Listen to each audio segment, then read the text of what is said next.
എല്ലാവർക്കും എൻ്റെ വീഡിയോയിലോട്ട് സ്വാഗതം. ഞാൻ ഇന്ന് ചെയ്യാൻ പോകുന്നത് ഒരു ഈവനിങ് ഒരു റെസിപ്പി ആയിട്ട് പായസമാണ് തയ്യാറാക്കുന്ന അരി പായസമാണ് കേട്ടോ. അതിന് വേണ്ടിയിട്ട് ഞാൻ പച്ചരിയാണ് എടുത്തിരിക്കുന്നത്. പായസത്തിൻ്റെ അരി വേണമെങ്കിലും എടുക്കാം.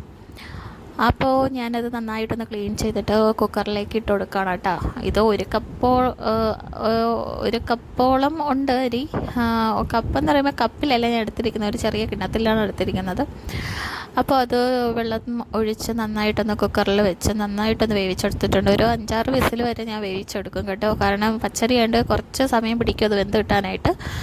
അപ്പോൾ അത് വെന്ത് വന്നപ്പോഴത്തേക്ക് ശർക്കര ഞാൻ പൊടിച്ചതാണ് ചേർത്ത് കൊടുത്തിരിക്കുന്നത്. അതുപോലെ തന്നെ ഒരു പഴം ചെറുതായിട്ടൊന്ന് കടിക്കാൻ വേണ്ടി ഇട്ട് കൊടുത്തിട്ടുണ്ട്. പഴം ചേർക്കുമ്പോൾ ഒരു പ്രത്യേക ടേസ്റ്റാണ്. അതും കൂടെ ചേർത്ത് കൊടുത്ത് 2 ഏലക്ക ഒന്ന് ചതച്ച് ചേർത്ത് കൊടുത്ത് അത് പോരാഞ്ഞിട്ട് ഞാൻ പഞ്ചസാര ഏലക്കയും കൂടെ പൊടിച്ചതും കൂടെ ഞാൻ ചേർത്ത് കൊടുത്തിട്ടുണ്ട്. നല്ലൊരു ഫ്ലേവർ കുറച്ചുകൂടെ ഇറങ്ങി കിട്ടാനായിട്ട്.